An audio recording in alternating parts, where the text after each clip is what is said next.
Hi, and welcome everybody. I'm Christos, and I'm joined here on stage by Whitney, Hoy, and David, and we're here to tell you about how to resonate. Your voice can be powerful. Javier, I know you have a powerful voice. Can you roar for me? That's pretty good. It's a lot better than anything I could achieve. Voices travel much further than you ever will, and there are great leaders that we can think of, Winston Churchill, Abraham Lincoln, Martin Luther King, whose voices have traveled right the way around the world and have inspired millions of people to action, even at times of truly existential crisis. Those voices have also changed the world, and I know that some of you guys have that same intention too. You guys want to change the world, isn't that right, Tori? You want to revolutionize dietary care for infants? I do. I know Christine wants to transform infrastructure in Africa. And so it's very important for you guys to follow in the footsteps, for all of us in fact, to follow in the footsteps of those great leaders I was talking about by using your voices to project, engage, and inspire. There's only one problem though, because we're all frequent audience members around here, and it's difficult to pay attention always to what people are telling you when they're standing at the front of a classroom. Some of you are probably thinking about what's for dinner tonight. Others maybe about whether that hot guy will give you a call back. He will, JD. He's your husband. And so it's very important that we try and engage the audiences who are attending and listening to us. We have to engage and inspire them. Whitney, David, Hoy, and I are here to give you 4 specific practical tips about how you can engage your audience. Those tips are on the board behind me here. You need to be able to treat your audience as your hero. You need to be authentic. You need to be able to create star moments. And last of all, you need to be able to abide by and use a spark line, which we've already heard about today, but our team will define for you in a little bit.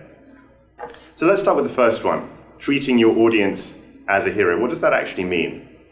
Well, I think, to me, it means 3 particular things. 1, it's not actually about me, it's about you guys, and about what you can do.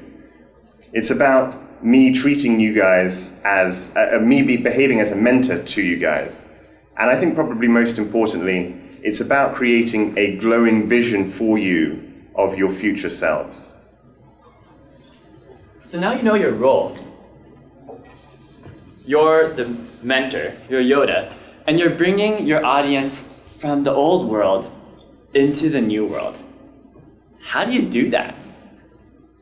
We've learned so many different tools and techniques during the course of this quarter, and sometimes it can feel pretty overwhelming. I know it is for me. I want to tell you one thing, that if you can master this one thing, many of the other skills we've been learning about will naturally flow out of it. And that's being authentic.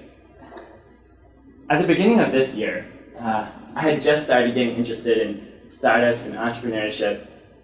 I was really excited about this idea, but I was also really scared because I'm a really bad communicator. I get really nervous when I'm standing in front of an audience, even in one-on-one meetings. And so I thought, how can I be a leader when I can't communicate? And so I thought about this a lot. Does anyone else ever feel this way? Get really anxious? Yeah? I realized that the reason why we get anxious is actually really simple. We get anxious because we're thinking about how other people, how JD, how Bert, how Allison, are gonna think about what we're saying. Are you guys gonna like me? Authenticity deals with this problem head on. Authenticity is about knowing and reflecting on what you believe, really becoming an expert in it, and then just sharing that comfortably and confidently, regardless of what other people are gonna think. The great thing about authenticity is when you're authentic, you're naturally gonna be excited, because you are. Your hand gestures are gonna support what you're saying, and you're gonna bring in stories because it's part of your story. So the challenge is, how do you overcome that fear?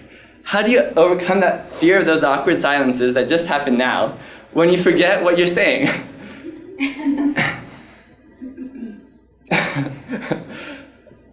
I think that one of the things that helped me is, this is a really tough question. For myself, what happened for me was that I realized that authenticity is actually important not only in communication, but also in leadership and in entrepreneurship. I love this quote from John Doerr, one of the big VCs at Kleiner Perkins. He says that great entrepreneurs and leaders are missionaries and not mercenaries. Authenticity is all about being a missionary. And not everyone is going to like missionaries or like what you're saying. But missionaries are the ones that are going to change the world. So be yourself. Think about what you believe. Share that confidently with your audience. And once you do that, you're ready to learn some other techniques you can build on top of authenticity to connect with your audience. So what David mentioned made me think about a talk that I did 5 years ago. So I was hiding behind the podium, talking about our investment that we just did, and I talk about everything. I talk about GDP, I talk about how the economy grew, I talk about how our business partners are important, our sponsors, I talk about everything, how we conquered the world. And I just went on and on and on and on. So I think we all have been in this kind of situation. We are the audience in the presentation, just goes on, and then we just wait for it to be over. We, after it's over, we actually don't remember anything from it.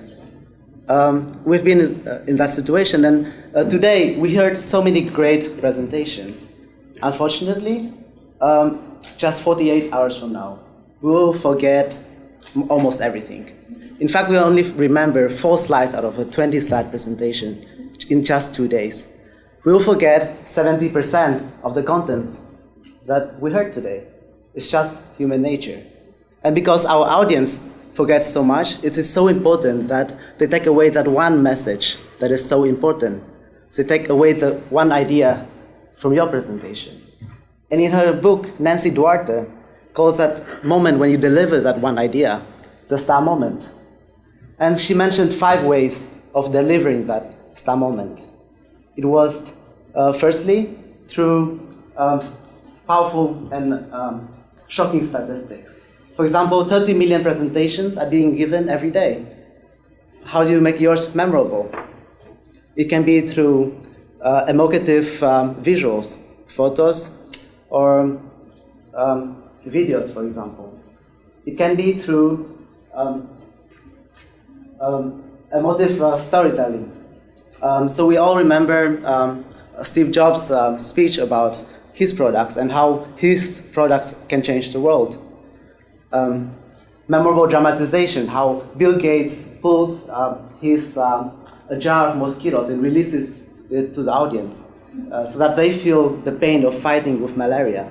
And finally, repeatable sound bites. And we are all familiar with Martin Luther King's speech of, I have a dream, I have a dream, I have a dream. So those are 5 ways of delivering a star moment. And I have another 5 suggestions that I would like to give you so that you can make your star moment more memorable. And so those start with simplicity. So your star moment has to be simple, because only simple messages can be remembered. Your star moment has to be transferable, because you have to be able to transfer it to the audience. It has to be audience-centric, something that resonates with them. And then it also has to be repeatable, so that your message can be viral, and they can transfer it on after you. And lastly, it has to be memorable. You want them to memorize that star moment, because we all remember that what we are talking about is so easily forgotten. So it is so important that your message has that star moment so that they can deliver your message later on. So as you keep the audience in mind as the hero, as you speak authentically, as you create star moments, one additional piece of tactical advice is to think about the overarching trend of your storyline. It's what Nancy Duarte and Team 10 call the sparkline.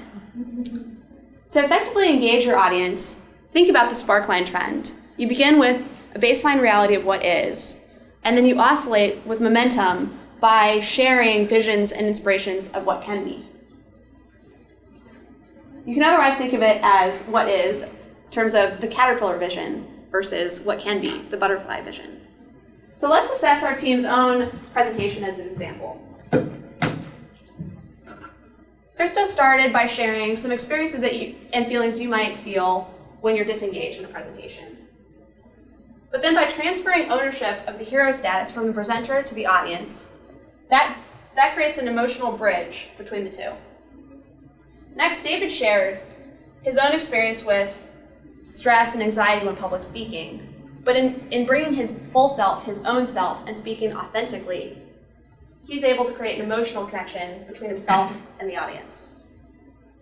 And finally, we talked about a speech that he gave that didn't quite hit the mark, didn't quite resonate, but in creating a star moment, he's able to transfer the message from himself to you. And so we hope with these tips, we have given you tactical advice on how you can create a new reality for yourself as a presenter to effectively resonate with your future audiences. And so now we'd like to invite you, the audience, our heroes, to ask questions that we can help shed light on.